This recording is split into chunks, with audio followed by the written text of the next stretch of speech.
Halo Sobat Dunia Cerita, balik lagi nih sama Mimin. Kali ini Mimin akan melanjutin cerita yang berjudul Lelaki yang Tidak Dapat Kugapai. Jangan lupa like, komen, dan subscribe ya.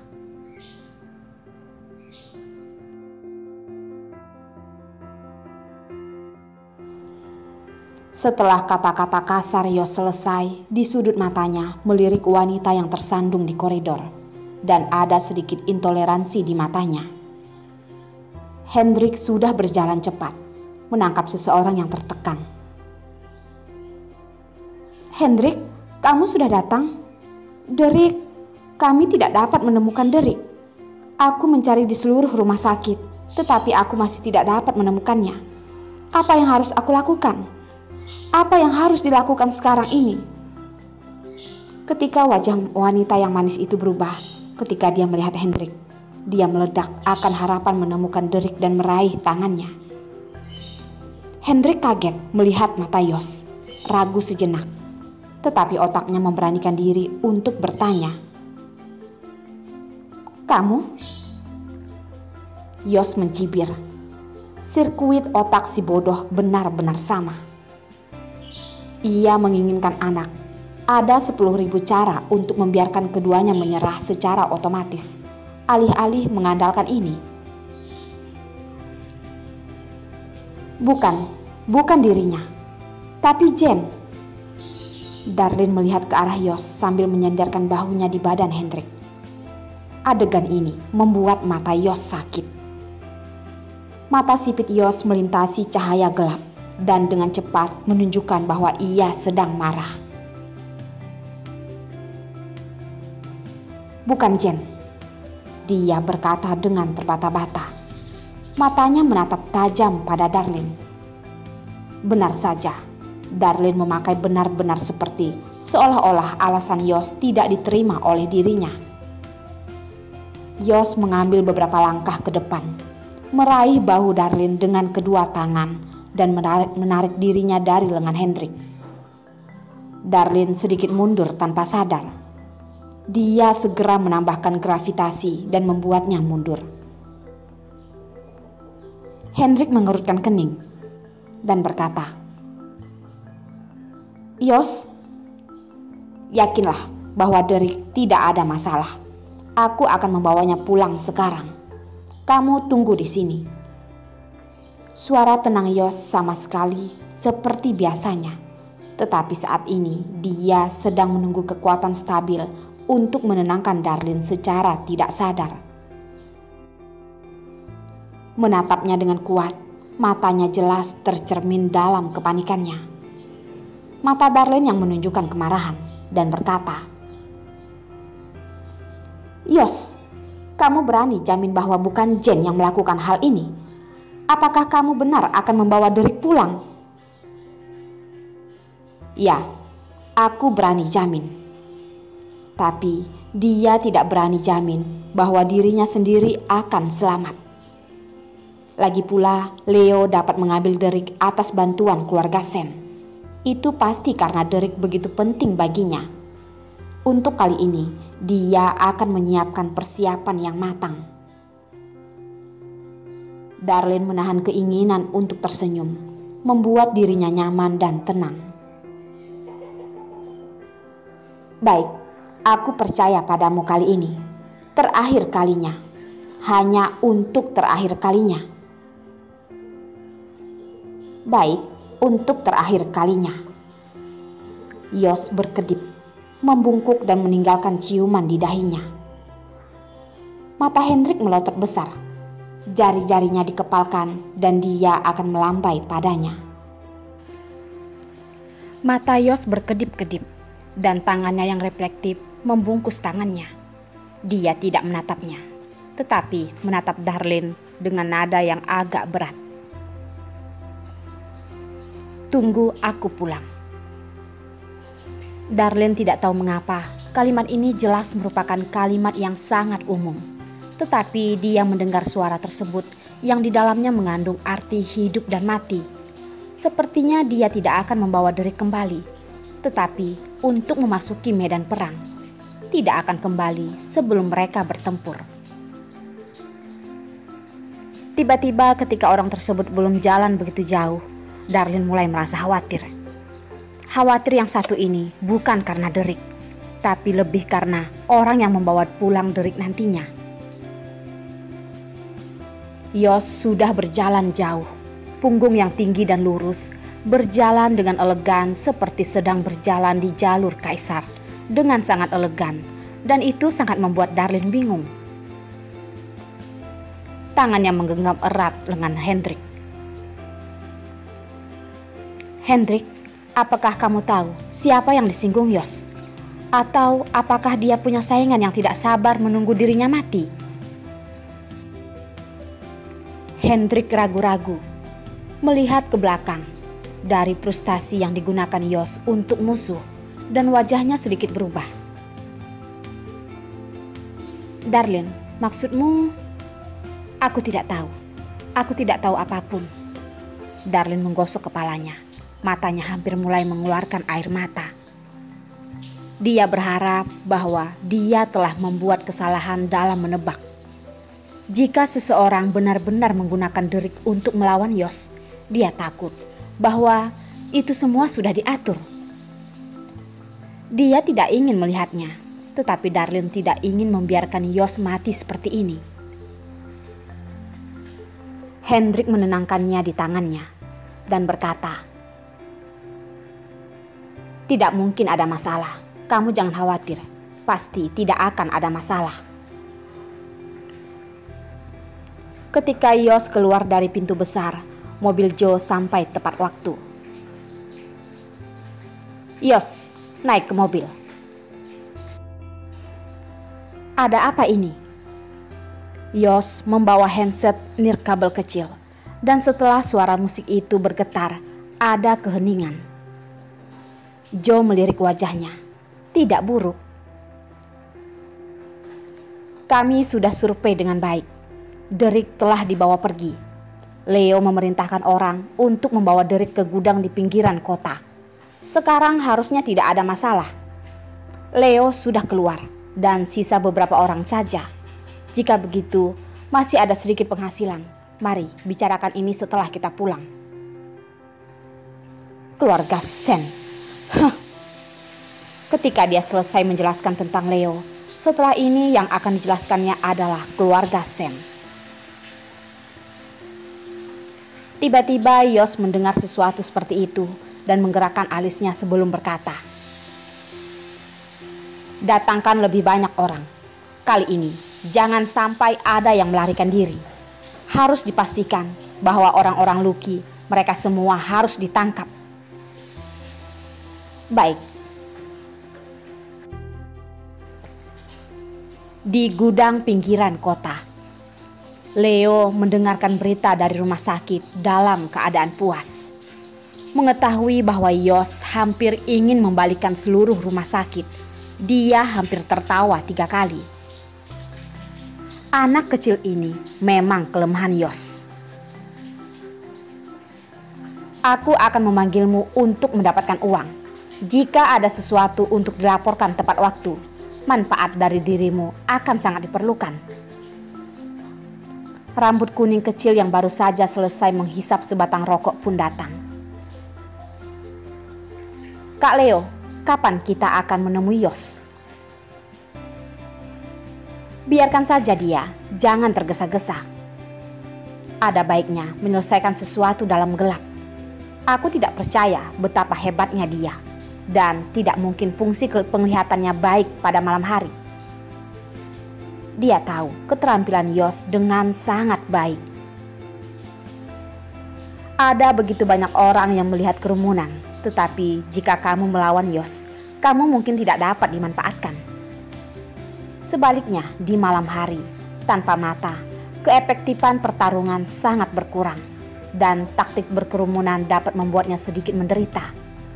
Jika ditambah dengan senjata panas, itu seperti seseorang yang mencapai kesaktian, yang harus mengecilkan kepalanya menjadi manusia."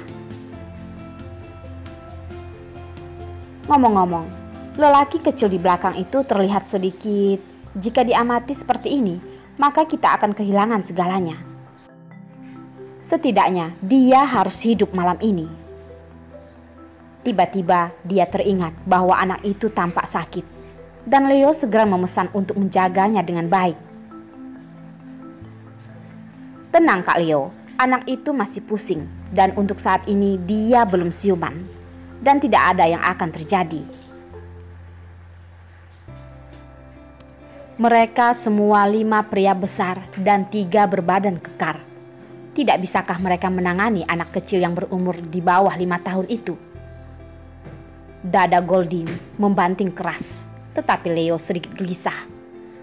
Kecemasan yang tak bisa dikatakan dan batinnya selalu waspada. Seolah-olah sesuatu yang tidak terduga akan terjadi hari ini.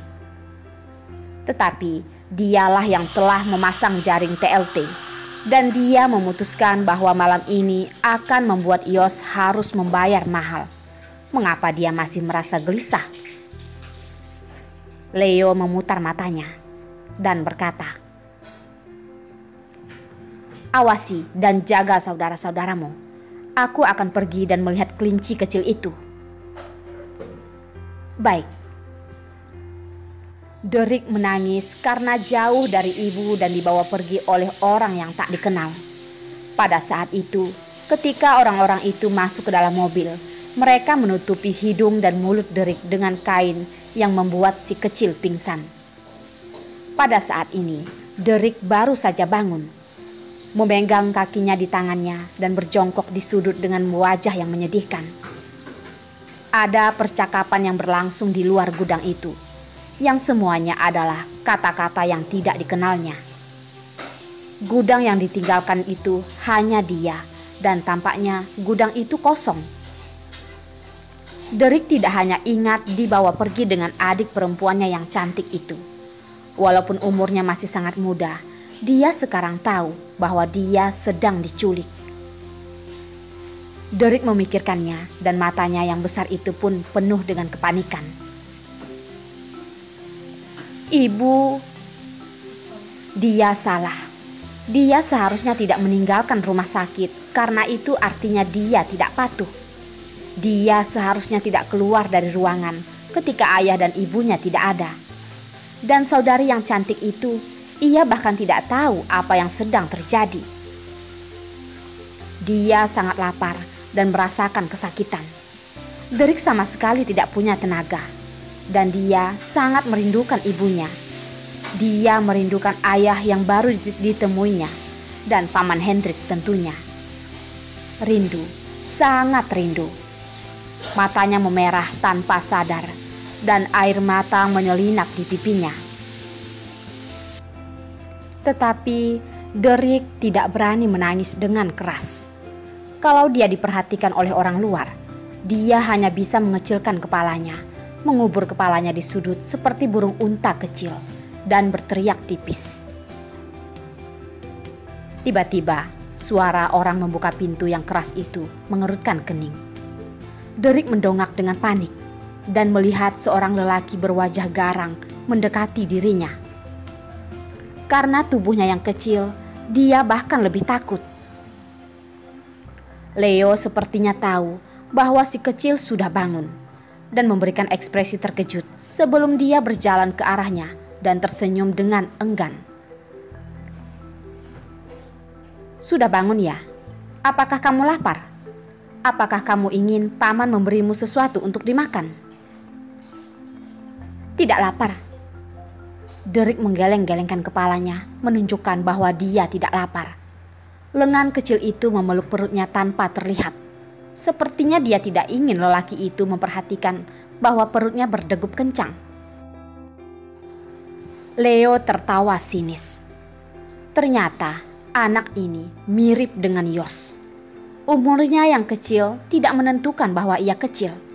Bahkan ia mampu berpikir lebih dewasa dibandingkan anak seumurannya. Kasihan, tidak peduli seberapa pintar dirimu, setelah malam ini, hidup atau tidak sudah menjadi masalahmu. Baiklah, karena kamu tidak lapar, paman tidak akan berbicara padamu. Derek berlutut di depannya dan Leo tampak bahagia sambil mengangkat wajahnya dengan tangannya.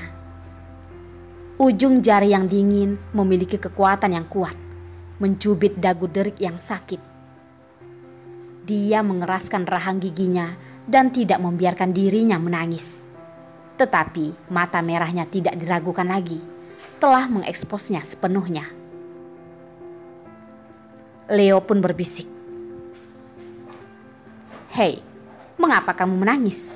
Apakah pamanmu ini menyakitimu?"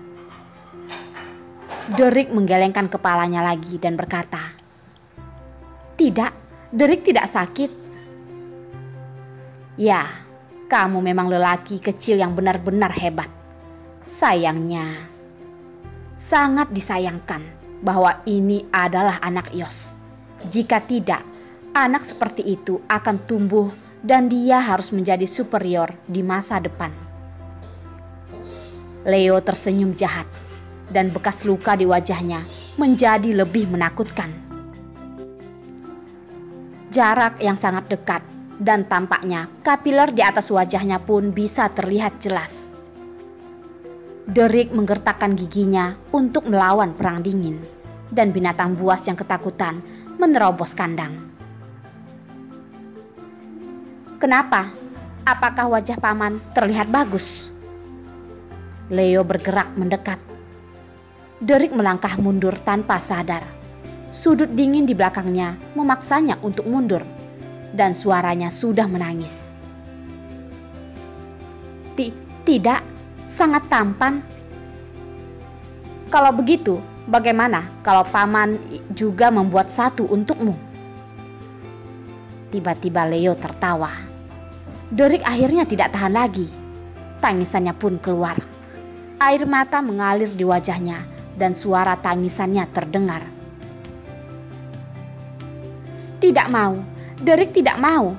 Paman, jangan mencoret wajah Derek." Leo sudah puas dengan apa yang dilakukannya saat ini. Melihat wajah Derek yang sangat mirip dengan Yos, dia menangis dan memohon padanya, sehingga semacam kepuasan abnormal lahir di hatinya. Seolah-olah orang yang memohon, meminta belas kasihan di depannya itu adalah Yos. "Lepaskan Derek." Bangun dengan 6 telinga, merendahkan dengan nada kasihan. Karena Derek tidak menyukainya, sangat disayangkan, paman tidak akan memberikanmu pukulan. Tetapi karena Derek terlihat tampan, mari kita membuat satu untuk ayahmu. Bagaimana kalau satu? Apakah Derek ingin melihatnya? "Tidak, Derek tidak ingin melihatnya." Air mata Derek masih ada di wajahnya, dan untuk sesaat dia tidak mengerti apa yang dipikirkan orang jahat itu. Orang jahat ini akan menggores wajah ayahnya. Wajah Leo berubah. "Hei anak kecil, kamu harus memikirkannya. Aku akan membiarkanmu melihat sendiri bagaimana wajah ayahmu akan aku lukai." "Oh, mungkin itu pasti sangat indah. Dengan audiensmu dan ekspresi Yos juga harus terlihat bagus. Aku tidak sabar untuk melihatnya." Ekspresi sengit berkedip dengan senyum dingin. Gigi Derek bergetar dan jantungnya tiba-tiba mulai sakit. Napasnya agak tidak rata dengan perasaan yang akrab dan menyebar dari hati ke anggota tubuh. Matanya sedikit kabur dan tangan yang kecil meraih jantungnya. Dia sedang memikirkan orang tuanya. "Ibu, Derek sangat sakit. Derek sangat sakit. Ibu, tolong aku." Ketika Leo melihat ini, dia menyadari bahwa ekspresi anak tersebut mulai berubah. Dia pun mengerutkan dahinya. Ini adalah umpan terbaik bagi Yos untuk datang sendiri. Bagaimana anak itu bisa mati lebih awal? "Ayo," dia teriak dan Leo meninggalkannya. "Leo, apa ada perintah lain?" Anak itu terkena serangan jantung. Beri dia obat dan juga pertolongan pertama. Tidak perlu yang terbaik. Selama dia bisa menahan napas malam ini, itu sudah cukup, kata Leo dengan dingin. Mata Goldie berbalik dan dia segera melaksanakan tugasnya.